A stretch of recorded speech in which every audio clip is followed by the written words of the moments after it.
Okay, so we've gone through my family history, and then I wanted to talk a little bit about the things that were happening in my body before cancer was even on the radar. Because there are warning signs, and of course, I didn't really understand it at the time, and so I didn't know that that's what was happening. This is all based on hindsight and just information that I've gathered since I was diagnosed.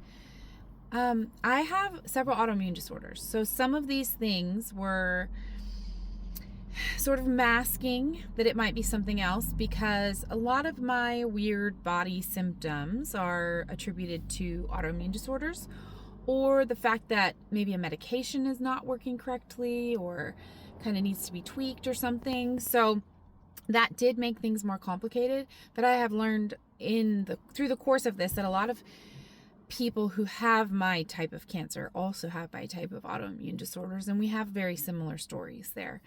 Um, so I have known that I've had Hashimoto's for decades.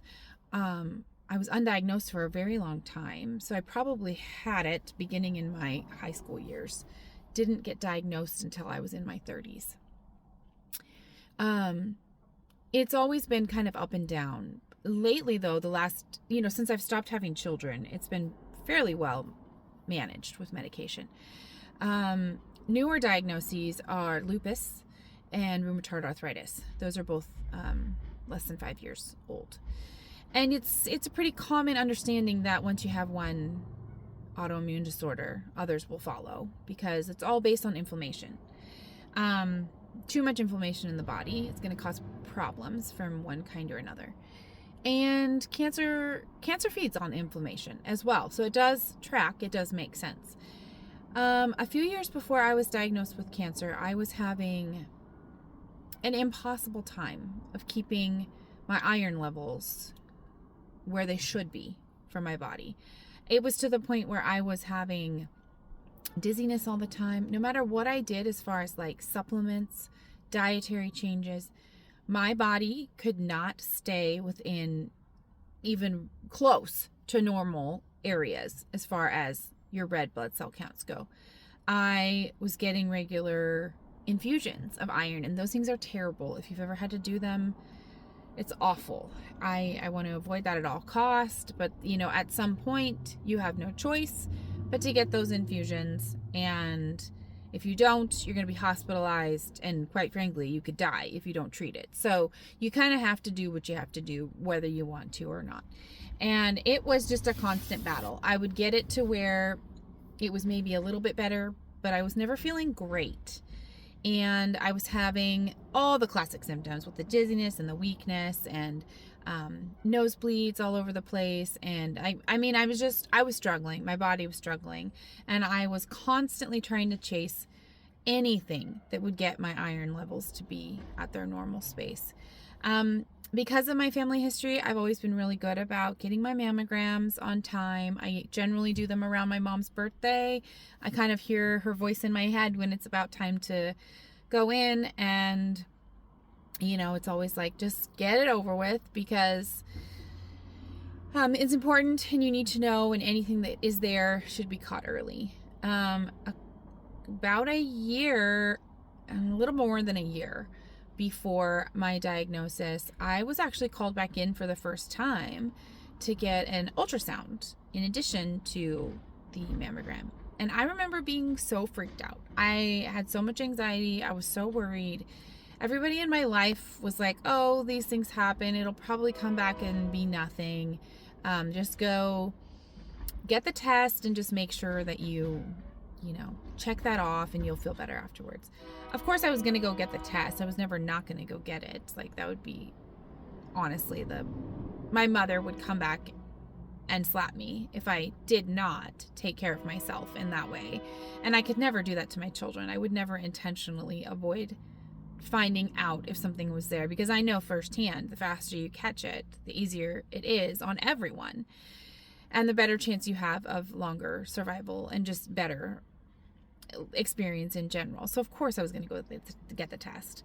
It was inconclusive. So it kind of gave me like, oh, well, maybe everybody was right and there was nothing to be worried about in the first place. okay, great. I'm taking care of myself. I'm doing what I need to do. I see the doctor regularly. Like, I'll probably be fine. I had 5 children that I birthed. I had 5 miscarriages as well, but I've had 5 children that I've birthed and nursed, and that's supposed to give you a better chance as well, just because it changes everything in the breast tissue itself. So I was feeling pretty good, pretty confident that I probably was fine. I was still going in for my mammograms. I went in the next year around my mom's birthday again, just like always. I'll just always do that. And they sent me a letter to come in and get an ultrasound, and I had been through a difficult breakup right around that time, and life had changed so much. I was just reeling from the breakup, things at work changing, the economy getting worse. Like, I'm a single mom of 5 kids. There's a lot going on a regular day. There's a lot going on. I hadn't been feeling well now at this point for a couple years. In addition to low iron, I was constantly swollen with my lymph nodes, just like something was going on in my body. I was in and out of the doctor trying to figure out which autoimmune disorder was going crazy or if another one was starting. Like, that's where our brains were like focused, right? Because that's what we knew. And so I put off going to that appointment. I was told at the end of June to go in for that appointment. I didn't actually make it until September, which isn't really that long, but when cancer's involved, that's a long time. I will be fully honest and say that I should have gone a lot sooner. I don't know that the overall trajectory of everything would have changed if I had been in earlier, because when I did go in, things aligned and I got care much faster than most people do, just because I happened to finally go in on the first day of like a 2-week vacation that I was taking from work. And I have a job that I can't just drop and not show up. I'm a key holder. I have to adjust. My coworkers are amazing. We have an amazing team, but sometimes you just can't take the first available appointment, right? And also sometimes the first available appointment is months away. So I should have gone in sooner. I don't know that it would have changed anything, but at any rate, I did go in September, and they found something. It was a really scary appointment. I went in thinking, oh, this is no big deal. This is just like last year, they'll just tell me that everything's fine and I'll go home and feel good about taking care of myself yet again. And I did it, Mom. Like, I did what you wanted, right? So I went in. It was a pretty quick ultrasound. They wouldn't let me leave. They sent me into a smaller room, and I had to wait there. My anxiety was building. I didn't know if I should text anyone, if I should tell anyone. I honestly didn't have anyone to text. I was just kind of reeling, like I didn't have any information to share. So even anybody that I would text, I wouldn't even know what to say.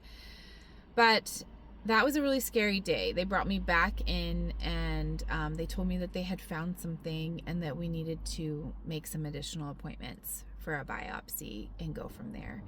And thank the Lord above, they had an appointment the very next morning for the biopsy, and so I didn't have to stress like a lot of women do. They have to wait, between that appointment and whenever the biopsy is. I just had one night to freak out, which I am eternally grateful for. And I showed up early for the biopsy the next day, and I was ready to hit the ground running and do whatever needed to be done. I was certain that I had breast cancer at that point. I just knew it in my gut based on what I'd been living in my body, based on what I knew of everything going through it all with my mom. I knew I had it. I was ready to face it. I just needed to know how bad it was, is where I was at when I walked into the biopsy that next morning.